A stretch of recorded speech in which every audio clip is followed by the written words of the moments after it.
2000년 전 이스라엘 백성들은 메시아 오기만을 기다리고 있었죠.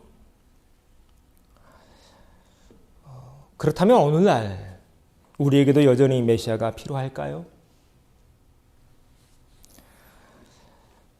나에게도 메시아가 필요하다는 사실을 알아야 성탄절이 우리에게 의미가 있고 메시아의 다시 오심을 기다리며 이 마지막 때를 버텨나갈 수 있기에 이번 시리즈를 준비했습니다. 어떻습니까? 오늘날 여러분에게도 메시아가 필요한가요? 필요하다면 왜인가요? 계속 같은 주제로 말씀을 열어봅니다. 우리에게도 여전히 메시아는 필요한데요. 그 이유가 여기에 있습니다. 눈뜬 자인가 눈먼 자인가? 오늘 누가복음 4장 말씀인데요. 핵심 말씀은 이 말씀입니다. 눈먼 자에게 다시 보게 함을 전파한다. 이 말씀은 우리에게 묻고 있는 것입니다. 오늘날 나는 눈뜬 자인가 눈먼 자인가?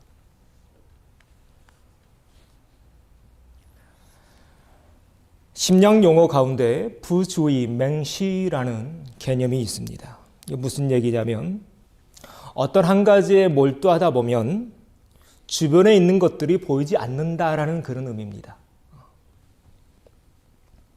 1999년에 이 하버드 심리학과에서 아주 재미있는 실험을 한 가지 했는데요. 흰색 입은 여학생과 또 검은색 옷을 입은 여학생이 나옵니다. 그리고 흰색 옷을 입은 여학생들이 서로 공을 주고받기를 하는데, 자, 한번 영상을 보시면서 농구공이 몇 번 왔다 갔다 하는지를 한번 잠깐 세보도록 하겠습니다.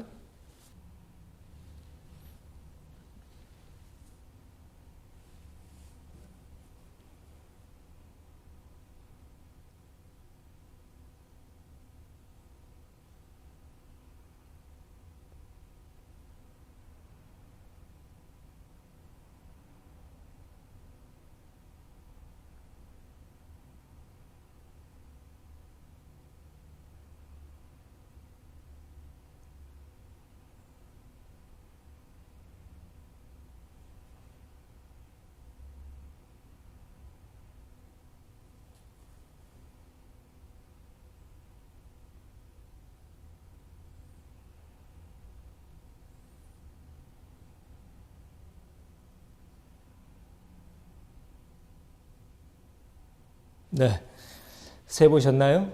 네, 16번이라고 하는데, 그런데 혹시 그 사이에 고릴라 보셨나요? 네. 또 혹시 그 사이에 뒤에 커튼색이 바뀌었는데 혹시 보셨나요? 네. 부주의 맹시라는 개념이 바로 이것입니다. 분명히 눈 뜨고 지금 집중해서 보고 있는데 놓치는 게 있더라는 것입니다. 이런 인간의 모습에 대해서 성경은 이렇게 표현을 해놨더군요. 너희가 듣기는 들어도 깨닫지 못할 것이다. 보기는 보아도 알지 못할 것이다. 오늘 성경은 우리에게 묻고 있습니다. 혹 우리도 오늘 이 영상처럼 내가 뭔가에 너무 집중해 있어서 정말로 중요한 것은 놓치며 사는 건 아닌가? 내가 얼마나 높이 올라갔는지, 얼마나 많이 벌었는지 이런 것에 정신 팔려서 인생에서 정말로 소중한 가치들을 놓치며 사는 건 아닌가? 혹 자녀를 키우고 있는 분이시라면 자녀의 점수에만 신경이 팔려서 그 자녀의 인생에서 정말로 같이 봐줘야 될 그것을 놓치고 있는 건 아닌가? 내 생각, 내 기준, 내 안에 정형화된 어떤 틀로 인해서 정말로 소중한 것들을 빼놓고 있지는 않는가? 이런 질문들. 오늘 본문은 우리에게 던지고 있는 것입니다. 어떻습니까? 우리는 눈먼 자입니까? 눈뜬 자입니까? 그래서 예수님, 2000년 전에 이 땅에 오시죠. 왜요? 우리의 눈을 뜨게 해주시려고. 마가복음 8장에 보면 벳세다 광야에서 소경을 고치시는 장면이 나옵니다. 그때 예수님 그 소경의 눈에 침을 뱉어서 안수하시죠. 그러면서 묻습니다. 무엇이 보이니? 그러자 그가 이렇게 답하죠. 사람이 보이는 것 같습니다. 그런데 나무인 것 같기도 하고 사람인 것 같기도 합니다. 그러다 예수님 한 번 더 그의 눈을 어루만져 주십니다. 그러자 그가 이렇게 답하죠. 이젠 보여요. 이젠 명확히 보여요. 이 장면은 우리에게 아주 중요한 메시지 두 가지를 던져주고 있습니다. 첫 번째 메시지는 사람이 눈을 떠가는 것에는 과정과 시간이 필요하다는 것이에요. 눈이 한 번에 떠지는 경우도 있지만 이 장면처럼 많은 시간과 과정이 필요한 경우도 있습니다. 마음의 병도 마찬가지입니다. 한 번에 낫는 마음의 병도 있지만 오랜 시간, 아니 평생을 돌봐야 하는 그런 마음의 상처와 아픔들도 있더군요.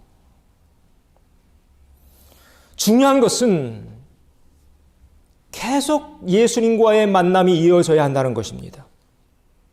예수님의 터치가 계속 지속되어야 한다는 거죠. 여러분, 그래서 우리가 매주마다 이렇게 예배 드려야 되는 것입니다. 날마다 성경 봐야 하는 거고요. 날마다 기도해야 되는 겁니다. 왜요? 우리도 하루 세 끼 날마다 먹잖아요. 어제 밥 먹었다고 오늘 안 먹으면 어떻게 돼요? 힘들죠. 영적 원리도 마찬가지입니다. 바라기는 오늘 이 아침에 함께하는 이 귀한 시간이 오늘 예수님의 이 장면처럼 예수님이 여러분을 어루만지시는 복된 시간 되어지기를 소망합니다.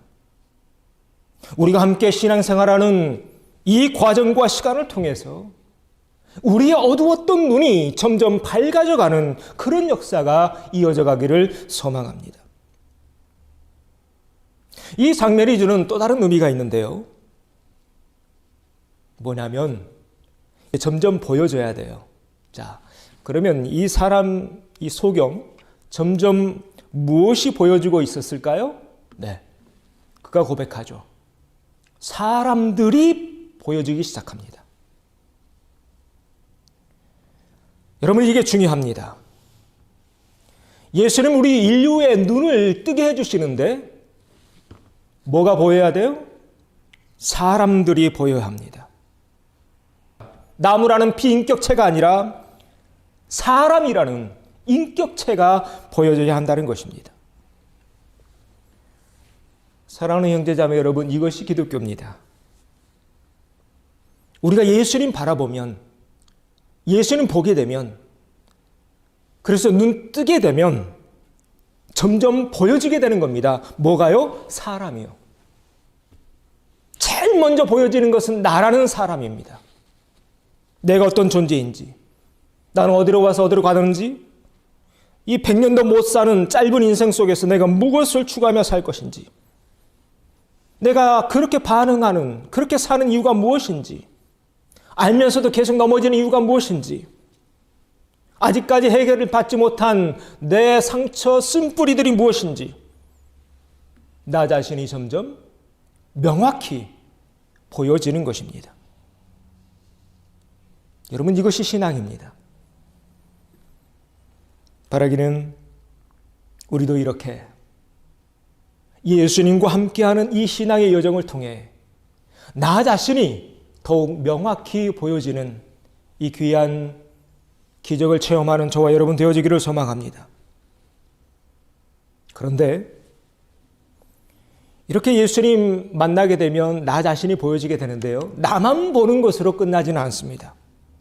이젠 그 시야가 점점 옆으로 확장되어져 갑니다. 옆에 있는 형제자매의 아픔이 보이기 시작합니다. 옆에 있는 가족들, 이웃들의 아픔이 느껴지기 시작하다라는 것입니다. 이걸 가리켜서 공감이라고 하더군요.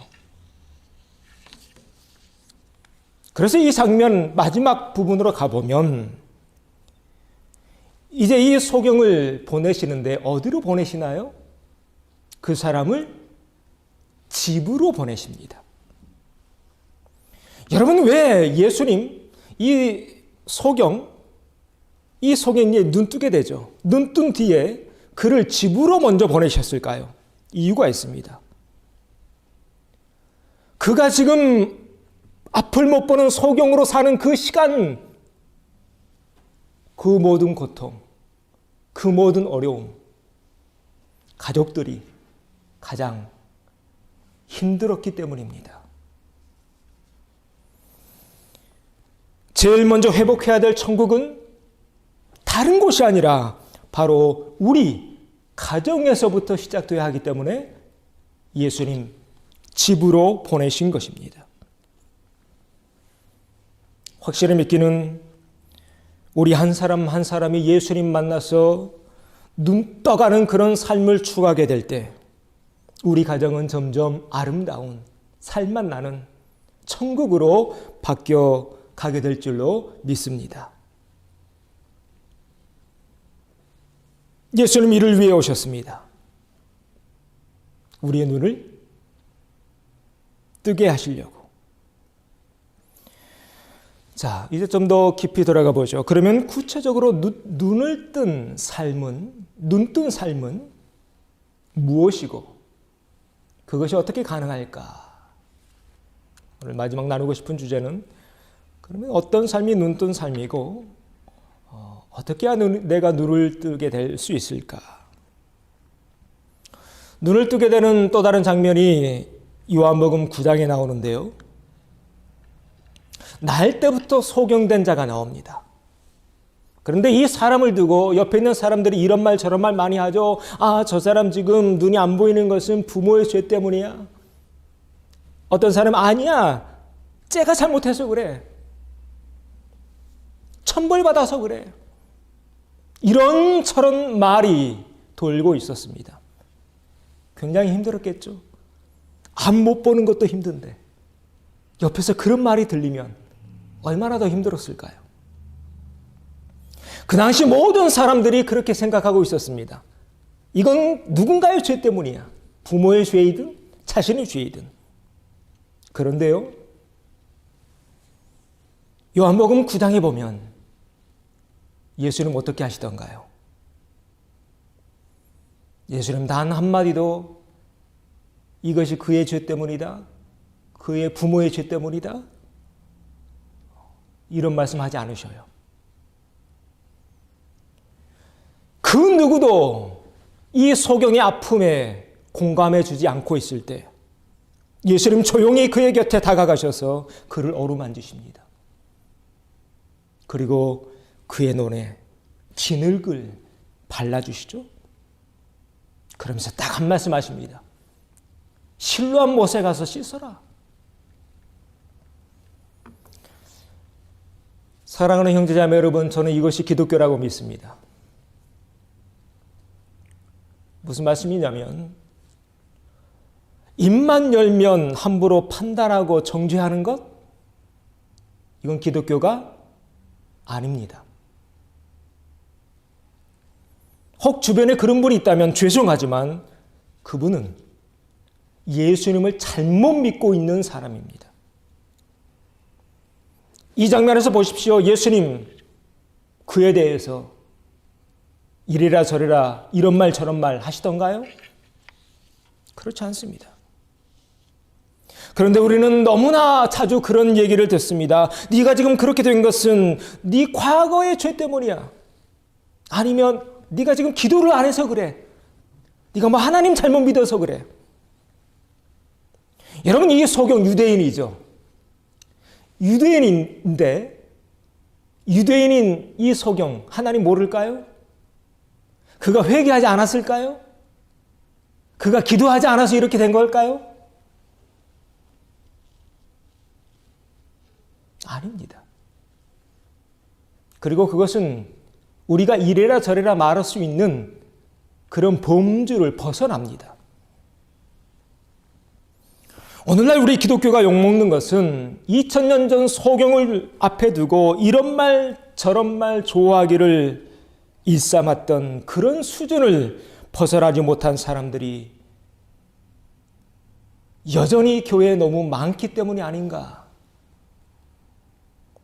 세상의 상식과 교양과 매너도 따라가지 못하는 사람들이 교회 안에 너무나 많기에 교회가 욕먹고 기독교가 욕먹고 예수님이 욕먹고 젊은 사람들이 교회를 떠나고. 사랑하는 형제 자매 여러분, 기억하십시다. 예수님이 이 땅에서 그 누구도 정죄하지 않으셨습니다. 만약 정죄와 율법을 통해서 인류를 구원하는 것이 가능했다면 예수님이 2000년 전에 이 땅에 내려올 이유가 없습니다. 왜요? 이미 정죄 좋아하고 율법 좋아했던 사람들, 그런 바리새인들 예나 지금이나 이 지구상엔 차고 넘치니까요. 여러분, 이 장면 굉장히 중요한 장면입니다. 기독교가 뭔가를 보게 해주는. 자, 다시 본문으로 돌아가 보죠. 지금 예수님 실로암에 가서 씻으라라고 말씀하고 있는데, 자, 그러면 실로암은 어떤 곳일까? 실로암은요, 사진에서 보듯이 히스기야 왕이 파놓은 수로입니다. 물길이라는 겁니다. 예루살렘이 성이잖아요. 그런데 옛날 고대 전쟁이 그렇죠. 대군을 끌고 와서 성을 포위해버려요. 그러면 먹을 게 다 떨어지죠. 가장 중요한 게 물인데, 그때를 대비해서 저 성 밖에 있는 기온이라는 샘에서 수로를 파서 땅굴을 파서 계속해서 아주 긴 길을 내게 되는데, 그리고 작은 연못에 다 모이게 만드는데 바로 그 작은 연못이 실로암이었습니다. 굉장히 긴 거리입니다. 자, 이 지도를 보면서 한번 생각해 보십시오. 지금 예수님 실로암에 가서 씻으라고 말씀하시는데, 눈도 안 보이는 사람이 저 먼 길을 가서 실로암 연못에서 씻는다? 이게 쉬운 일이었을까요? 쉽지 않았을 겁니다. 이게 앞도 안 보이는데 어떻게 갑니까, 저기까지? 제가 이번에 좀 아팠잖아요. 눈이 얼마나 중요한지 느끼게 되었습니다. 한 3달 동안 이 앞이 안 보이고, 정확히 말씀드리면 이 두 개로 겹쳐서 2층에서 1층 내려갈 때도 이 난간 잡고 오르락 내리락 했으니까요. 눈이 정말로 중요하더군요. 자, 앞이 전혀 안 보이는 소경이 실로암 연못까지 어떻게 갈 수 있었을까? 아마 수많은 사람들에게 물어봤을 겁니다. 이복에 실로암이 어디요? 벽을 더듬더듬 짚어가면서, 또 어떨 때는 어떤 사람의 손에 이끌려가면서 실로암까지 힘들게 갔을 것입니다. 어떤 사람은 빈정대면서 이렇게 물었겠죠. 이보시오, 실로암 가서 뭐 하려고 그러? 그때 그는 이렇게 답했을 겁니다. 예수라는 사람이 실로암 가면, 거기 가서 씻으면 복이 된다고 했어. 그래서 나는 반드시 그곳에 가야만 하오. 그의 대답을 들었던 수많은 사람들 어떻게 반응했을까요? 어떤 이는 비웃었을 것입니다. 어떤 이는 의아해하면서 정말로 그렇게 되나 보자 하면서 뒤따라갔을 것입니다. 어떤 사람은 예수라는 사람? 아니, 그 사람이 누구야? 라고 물어봤을 것입니다. 여하튼 성경을 보면 우여곡절 끝에 그 소경은 실로암에 도착하게 됩니다. 그리고 이렇게 실로암에 도착해서 눈을 씻게 되죠. 어떻게 되었나요? 눈이 떠집니다. 믿음으로 순종하며 실로암까지 갔더니 눈이 떠지더라는 것입니다. 자, 우리는 여기에서 우리 기독교에서 믿음이 왜 이렇게 중요한지를 다시 한번 발견하게 되는데요. 여러분, 왜 믿음이 그렇게 중요할까요? 믿음이 없으면, 자, 이 소경 보십시오. 만약 그에게 믿음이 없었다면 실로암까지 갈 수 있었을까요? 갈 수 없었을 것입니다. 중간에 포기하고 말았겠죠. 그래서 우리 기독교를 가리켜서 믿음의 종교라고 말하는 것입니다. 바라기는 오늘 우리에게도 이 믿음이 있어지기를 소망합니다. 우리가 지금 예수님 믿고 있는데 끝까지 가야 합니다. 어디까지 가야 하나요? 실로암까지 가야 하는 것입니다. 중간에 이런저런 시험 많습니다. 이런저런 소리 들립니다. 야, 예수님 믿으면 뭐해? 교회 다니면 뭐해? 뭐 예수님 뭐 구원? 난 10원도 없는데 뭐 이렇게 빈정대죠. 이런저런 소리가 들리더라도 이 소경처럼 끝까지 가는 것, 끝까지 믿는 것, 이것이 기독교다. 오늘 이 믿음이 저와 여러분 우리의 믿음이 되어지기를 소망합니다. 자, 그런데 또 이 장면에서 중요한 단어 하나가 나옵니다. 실로암이라는 단어인데요. 여러분 실로암이라는 단어의 뜻이 뭔지 아나요? 보냄을 받았다. 사도 요한이 아주 친절하게 해석해 놓았습니다. 실로암은 번역하면 보냄을 받았다. 여기서 우리는 눈뜬 자의 삶이 어떤 삶인지 명확히 보게 됩니다. 예수님이 하나님으로부터 보냄을 받았잖아요. 우리도 마찬가지라는 것입니다. 우리도 이젠 예수님으로부터 보냄을 받은 사람들이죠. 이것이 바로 눈뜬 자의 삶이야. 눈뜬 자는 바로 이런 실로암의 삶을 사는 사람이야 라고 성경은 우리에게 말하고 있는 것입니다. 이런 삶을 가리켜서 신약에서 그런 사람들을 제자라고 부릅니다. 제자. 확실히 믿기는 주님이 이 마지막 때에 저와 여러분을 주님의 제자로 부르신 줄로 믿습니다.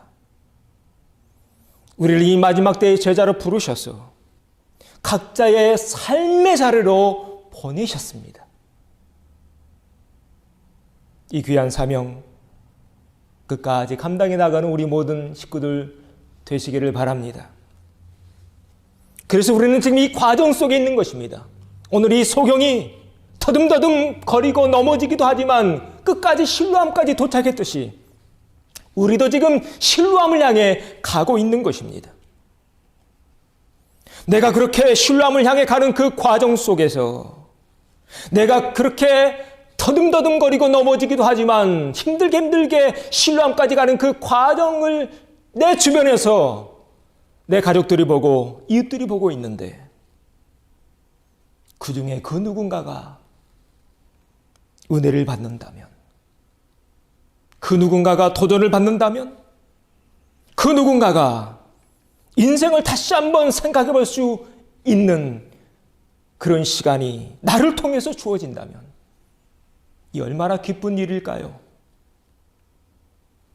내가 예수님 쫓아 살려고 몸부림치고 있는 나의 모습을 보면서 그 누군가의 마음속에 단 한 번만이라도 그들 또한 내가 믿는 예수님에 대해서 깊이 생각해 볼 수 있는 기회가 주어진다면 이 얼마나 감사한 일인가요?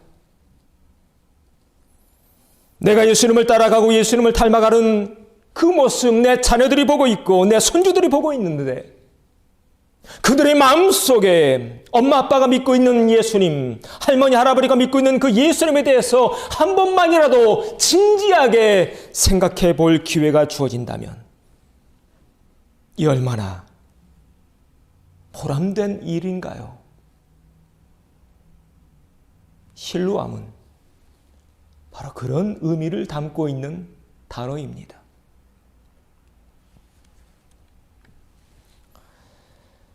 1996년에 나온 영화가 한 편이 있습니다. 아름다운 비행이라는 영화인데 혹시 보셨나요? 참 좋은 영화입니다. 저도 가끔 좋은 영화 자주 봅니다. 그리고 가끔 영화 설교도 하는데요. 이 영화의 줄거리는 이렇습니다. 부부가 이혼해서 따로 살게 되는데 엄마랑 살고 있던 에이미라는 소녀가 엄마랑 같이 자동차를 타고 가다가 교통사고를 당합니다. 엄마가 이제 죽게 되죠. 그래서 하는 수 없이 아빠가 사는 캐나다로 가게 되는데 그곳에서 우연히 거위 알을 발견합니다. 근데 그 알 자기 집으로 가지고 와요. 그래서 이제 품습니다. 16마리의 거위가 깨어나게 되는데 거위는 한 가지 특징이 있다고 합니다. 알에서 부화될 때 제일 먼저 보는 대상을 엄마라고 생각한답니다. 그래서 이 16마리가 이 에이미라는 여자아이를 쫄쫄쫄쫄쫄 따라다니는 것입니다. 그래서 이 거의 16마리랑 같이 지냅니다. 점점 커가죠. 커가는 동시에 이제 점점 날씨는 추워집니다. 이런 거위도 이제 따뜻한 데로 가야 살잖아요. 그래서 이 에이미는 아빠랑 함께 이 거위들을 남쪽 지방으로 이제 날려보낼 그런 계획을 세웁니다. 그래서 아빠랑 큰 거위 모형의 비행기를 만들어서 날마다 이렇게 나르는 훈련도 하게 돼 있고 같이 이렇게 쫄쫄 따라다니니까요. 이 영화의 맨 마지막은 이 장면으로 끝납니다. 어떻게 됐을 것 같습니까? 차가운 겨울이 다 되어서 아주 아름다운 장면이죠. 모형으로 만든 그 경비행기 거위 모양으로 맨 앞에 이제 에이미하고 아빠가 서게 되고 16마리의 이제 거위들이 쭉 그 모형 거위를 따라서 남쪽 따뜻한 지역으로 무사히 도착하게 되는 것으로 이 영상은 끝을 맺습니다. 참 좋은 영화였습니다. 그러면서 저는 한편으로 이런 생각을 해봤습니다. 이것이 신앙 아닐까? 이것이 신앙 아닐까? 눈 떴을 때 봤던 그 대상을 엄마로 여기며 평생 계속 따라다니죠. 그러다가 이제 추운 겨울이 오니까 저 하늘로 날게 되고 그 엄마 모형 거위를 따라서 따뜻한 남쪽으로 가게 됩니다. 우리는 이미 예수님 알고 있습니다. 이미 우리는 눈뜬 자들입니다. 예수님 만나 눈이 떠진 우리도 이렇게 예수님 놓치지 않고 살아가기를 소망합니다. 그래서 인생에서 정말로 소중한 가치들을 놓치지 않고 예수님과 함께 아름다운 비행을 마칠 수 있으면 얼마나 좋을까 라는 생각을 해보았습니다. 바라기는 예수님 우리의 눈을 뜨게 해주시려고 이 땅에 오셨습니다. 눈 떠진 우리 끝까지 예수님 바라보면서 각자의 신뢰함을 향해 날아가는 주님과 함께 아름다운 비행을 이어가는 저와 여러분 되어지기를 주의 이름으로 축원합니다.